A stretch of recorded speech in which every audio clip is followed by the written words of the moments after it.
Assalamualaikum warahmatullahi wabarakatuh. Perkenalkan, nama saya Mas Yuna. Saya asli dari Sumatera Selatan dan saat ini saya bekerja dan tinggal di Kabupaten Serang, Banten.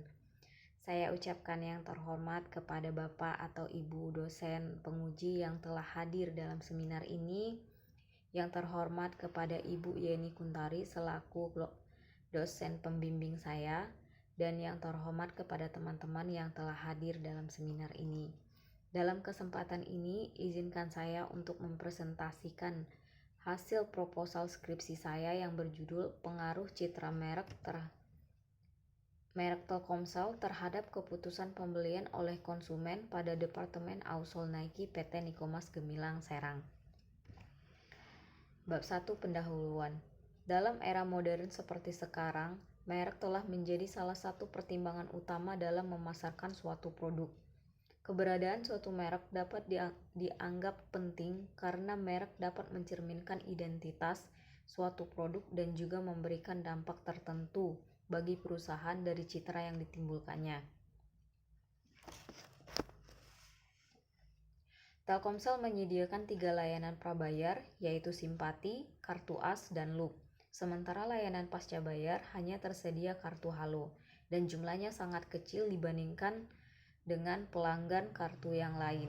Telkomsel sendiri menyatakan dalam webnya bahwa pengguna kartu seluler pasca bayar atau Kartu Halo disegmentasikan kepada konsumen yang bergerak di bidang yang sadar akan profesionalitas dan segmen pelanggan korporasi atau perusahaan di tahun 2015 mencapai 3,5 juta pelanggan. Sedangkan produk kartu prabayarnya atau Simpati disegmentasikan untuk pasar menengah mencapai 76,2 juta di tahun 2015. Penggunaan kartu prabayar merek Telkomsel di PT Nikomas Gemilang, khususnya di Departemen Ausol Nike, cukup mendominasi dibandingkan dengan merek kartu prabayar yang lain. Ini disebabkan karena konsumsi akan informasi yang cepat dan akurat sangat dibutuhkan. Jaringan Telkomsel yang lebih kuat dan merata di seluruh Indonesia akan sangat membantu karyawan dalam menyerap informasi. Sehingga dengan hadirnya Telkomsel dengan sinyal yang kuat dan kecepatan koneksi yang tinggi dapat membantu karyawan untuk mendapatkan informasi yang lebih cepat dan akurat. Dengan mendapatkan informasi yang cepat dan tepat, tentu akan membantu meningkatkan performa dan produktivitas yang lebih baik. Dengan begitu, target harian produksi dan efisiensi perusahaan dapat tercapai. Di sini saya melampirkan beberapa data kepuasan pengguna Telkomsel yang saya dapatkan dengan cara menyebar kuesioner kepada para karyawan. Dan dari data tersebut menunjukkan bahwa pengguna Telkomsel cukup puas dengan pelayanan dan fasilitas yang diberikan oleh Telkomsel. Tetapi masih ada beberapa yang kurang setuju, terutama mengenai harga kartu prabayar Telkomsel. Karena menurut mereka, salah satu kendala dari Telkomsel adalah harga yang cukup mahal. Bab 2 Tinjauan Pustaka. Menurut Undang-Undang Republik Indonesia Nomor 15 Tahun 2001 dalam Danang Sunyoto 2012, merek adalah tanda yang berupa gambar, nama, kata, huruf-huruf, angka-angka, susunan warna, atau kombinasi dari unsur-unsur tersebut yang memiliki daya pembeda dan digunakan dalam kegiatan perdagangan barang atau jasa. Sedangkan menurut Kotler dan Keller di tahun 2019 mendefinisikan citra merek merupakan penggambaran sifat ekstrinsik produk atau jasa, termasuk cara di mana merek berusaha memenuhi kebutuhan psikologis atau sosial pelanggan. Beberapa faktor yang mempengaruhi citra merek menurut Skifman dan Kanuk. Yang pertama adalah kualitas atau mutu. Berkaitan dengan kualitas produk barang yang ditawarkan oleh produsen dengan merek tertentu, dipercaya atau dapat dihandalkan. berkaitan dengan pendapat atau kesepakatan yang dibentuk oleh masyarakat tentang suatu produk yang dikonsumsi.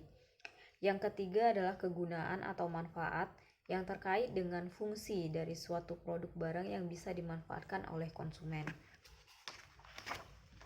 Harga yang dalam hal ini berkaitan dengan tinggi rendahnya atau banyak sedikitnya jumlah uang yang dikeluarkan konsumen untuk memenuhi suatu produk, juga dapat mempengaruhi citra jangka panjang.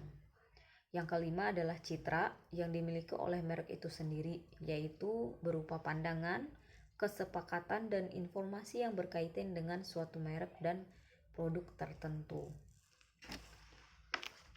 Dan menurut Setiadi dalam Irham Fahmi, pengambilan keputusan konsumen adalah proses pengintegrasian yang mengkombinasikan pengetahuan untuk mengevaluasi dua perilaku alternatif atau lebih dan memilih salah satu di antaranya. Hasil dari proses pengintegrasian ini adalah suatu pilihan yang disajikan secara kognitif sebagai keinginan berperilaku. Menurut Kotler, keputusan pembelian adalah tindakan dari konsumen untuk mau membeli atau tidak terhadap produk, harga, dan produk yang sudah dikenal oleh masyarakat sebelum konsumsi memutuskan untuk membeli. Biasanya konsumen melalui beberapa tahap terlebih dahulu, yaitu yang pertama adalah pengenalan masalah, yang kedua pencarian informasi, yang ketiga evaluasi alternatif, yang keempat keputusan pembelian atau tidak, yang kelima adalah perilaku pasca pembelian. Citra terhadap merek berhubungan dengan sikap yang berupaya keyakinan dan preferensi terhadap suatu merek. Konsumen memiliki citra positif terhadap suatu merek akan lebih memungkinkan untuk melakukan pembelian. Sesuai dengan identifikasi masalah pada penelitian, maka peneliti membatasi hanya pada sebatas mengenai pengaruh citra merek terhadap keputusan pembelian konsumen kartu Telkomsel pada Departemen Ausol Nike PT Nikomas Gemilang. Kerangka pemikiran dalam penelitian ini digambarkan secara sistematis. Terdapat variabel X atau independent variable dan variabel Y atau dependent variable. Dalam penelitian ini, variabel X yaitu citra merek dengan indikator-indikatornya yaitu kualitas, kehandalan, manfaat atau fungsi, harga, dan citra akan memberikan pengaruh pada perubahan variabel Y yaitu keputusan pembelian konsumen dengan indikatornya sebagai berikut, yaitu pengenalan masalah, informasi, evaluasi, keputusan pembelian, dan pasca pembelian. Berikut adalah tabel kerangka pemikiran. Variabel X atau citra merek yaitu kualitas, kehandalan, fungsi atau manfaat, harga, dan citra. Dan variabel Y-nya adalah keputusan pembelian konsumen. Yang pertama pengenalan masalah, kedua informasi, ketiga evaluasi, keempat keputusan pembelian, dan kelima adalah pasca pembelian. Bab 3 atau metode penelitian. Metode yang digunakan dalam penelitian ini adalah metode survei. Metode ini digunakan untuk mendapatkan data dari tempat tertentu yang alamiah atau bukan buatan, tetapi peneliti melakukan perlakuan dalam pengumpulan data, misalnya dengan mengadakan kuesioner, tes, wawancara terstruktur, dan sebagainya. Dalam penelitian ini, peneliti menggunakan metode survei dengan cara mengadakan kuesioner dan wawancara. Jenis data yang digunakan dalam penelitian ini adalah data primer dan data sekunder. Metode survei merupakan metode yang digunakan dalam penelitian kuantitatif. Metode kuantitatif disebut sebagai metode positivistik karena berlandasan pada filsafat positivisme.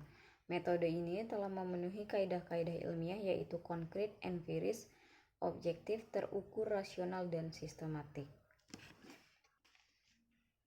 Maka tingkat penelitian yang digunakan dalam penelitian ini adalah tingkat asosiatif.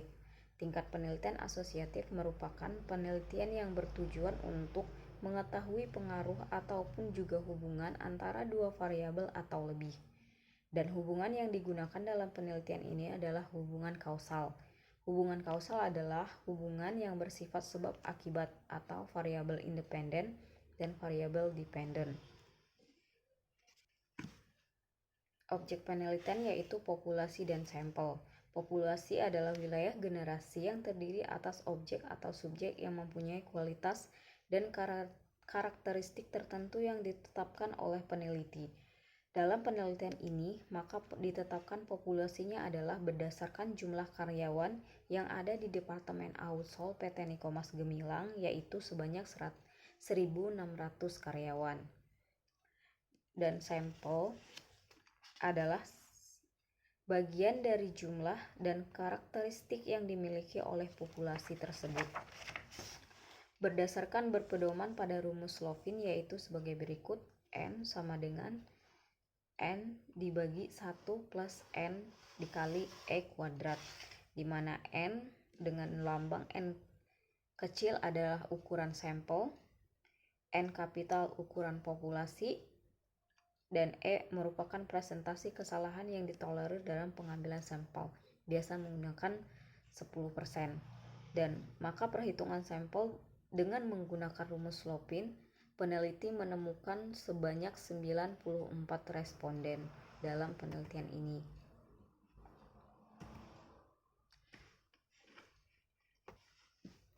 Teknik analisis data yang digunakan dalam penelitian ini adalah skala pengukuran, uji instrumen penelitian, dan dalam